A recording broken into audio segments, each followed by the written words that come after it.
Hello everyone and welcome to my channel. Today I'm going to be talking about the Essential Fellini box set that was released by Criterion in November of 2020. And specifically I'm going to talk about two movies. One is The White Sheik, which was the first movie that Fellini actually directed solo. And the other is The Knights of Cabiria, which was, I believe, his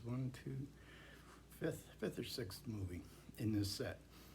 I've watched all the movies now through Dolce Vita, which is 7 of the 14 movies included. This is the essential Fellini and not the complete Fellini. These two movies are the ones I think I like the best.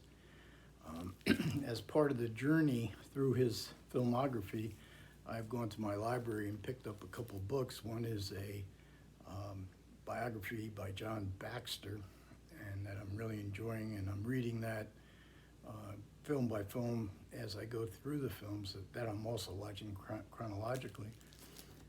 And the other book is a real find in my library system, and it's a giant coffee table book, and it's very heavy, and it's called Federico Fellini, The Films. And this book it's just loaded with graphic art, poster art, behind the scenes photography, great backstories. As beautiful as some of the artwork is, it also has a magnificent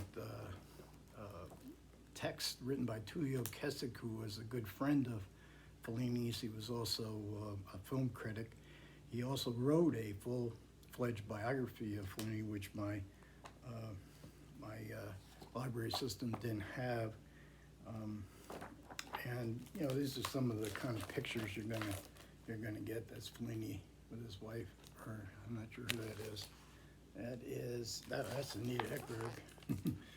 Fellini might have wanted her to be his wife. She was definitely Fellini's kind of woman, and she was the star at the beginning of La Dolce Vita, in the first segment of La Dolce Vita. First off, I want to talk about The White Sheik, and this was his first film that he directed by himself. And I was surprised. I had never had the urge. I saw all the movies, all Fellini movies through Juliet of the Spirits, and a couple of the ones after that, but I never really felt much of a need to urge to revisit many of these movies. I Vitelloni, I think I owned on DVD, so I'm sure I watched that a few times. But I was surprised with the first two movies how much I enjoyed them. They were really well-made movies, and they're beautifully photographed. They have terrific performances. The White Sheik is an out-and-out comedy, and it concerns a newlywed couple that come to Rome from the provinces. There's always this dichotomy between the poverty and backwardness of the provinces with the hustle bustle and economic life of Rome. And when they arrive in Rome, and they're going to meet the groom's uncle. His uncle's family are going to give him the grand tour of Rome. Plus, the uncle works at the Vatican and has gotten them an invitation to meet the Pope, and the Pope would bless their marriage. So they check in the hotel. The groom takes a short nap. When he wakes up, his wife has disappeared into thin air. He has no idea where she could have possibly gone. His befuddlement is funny. He keeps it as her disappearance as a secret from his uncle, makes excuses. In 2007, I think it was, there was a Fellini exhibit, and in this exhibit, there was Fellini's library, and there were many editions of Kafka in the library, and I think there's a real connection between Kafka and Fellini's brand of surrealism in the actual situation of just your wife just disappearing into thin air on the first day of their honeymoon. In his desperation, the husband eventually goes to the police to seek their help. He goes very reluctantly, and and this is a scene that would make Kafka proud. And so it was the scene that probably would have fit very well into Orson Welles' version of Kafka's The Trial. But it's an alternating story in line in that we see the husband. He doesn't know what happened to the wife, but we know what happened to the wife. She has gone to meet the actor who plays the White Sheik. She's been surreptitiously corresponding with him, and the hotel's not far from the production office. They're ready to go out and shoot scenes on the beach of further adventures of the White Sheik. This was a photo novel which was very popular in the post-World War II era. And they were cheesy, they were romanticized, and the wife has bought into the romantic ideal of the White Sheik. She's in for, of course, a rude awakening. And she goes through a very trying experience. She actually becomes a member of she becomes part of the photo novel. And these scenes on the beach are very reminiscent, or they're sort of the beginnings of of a Fellini trope that runs through his movies, on the beach with strange-looking people, outrageous costumes, disorganized activity, and Nino Rota's music. I think that's it's very familiar, and it's kind of circusy, blustery kind of music, and often very poignant. And then the White Sheik, the suspense of the movie is, will they ever get to meet the Pope? I found the movie hilarious. I've watched it 3 times now, and I like it better each time. After that, Fellini made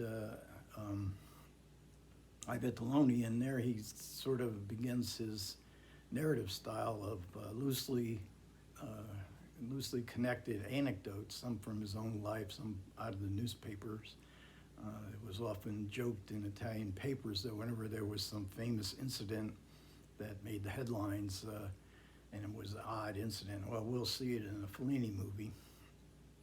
And it's also the beginning of Fellini's fascination, which I would call the toxic male archetype. He focuses in on the serial philanderer.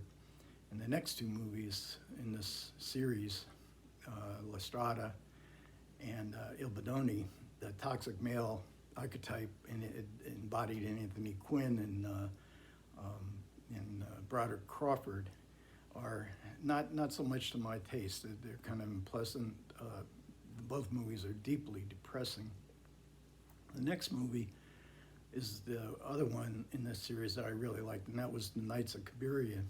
I played Cabiria as a streetwalker from the seedy part of town, this being Rome. And Cabiria actually made a brief appearance in The White Sheik when the husband was beside himself, crying, sitting by a fountain, and Cabiria and her friend come and they try to console him. Cabiria is feisty, she's cynical, she knows her way around, she's been successful enough to buy herself a small house. She has some money stashed away. So she becomes sort of a prime target for the toxic male that comes along in this movie. This movie is more or less that situation between her and this male lover is sort of like film noirish, and I accepted it a lot easier in that particular element in Fellini's narrative than I can in some of his other films.